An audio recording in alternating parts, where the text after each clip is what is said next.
sorma geldim ama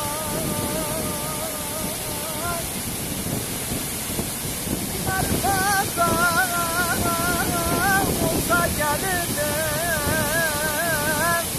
Gelmezdim eşeden sorma geldim ama İki elim kandan olsa gelirdim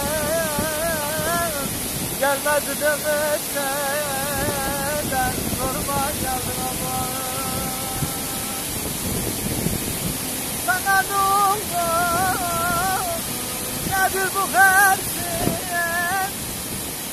Bir daha sevmek mi? Ben aldım dersin. Sana ne oldu? Nedir bu hersin? Bir daha sevmek mi? Ben aldım dersin. Gözümün içine bakarak geçtin Görmedim demişsin Ben sorma geldim ama Gözümün içine bakarak geçtin Görmedim demişsin Ben sorma geldim ama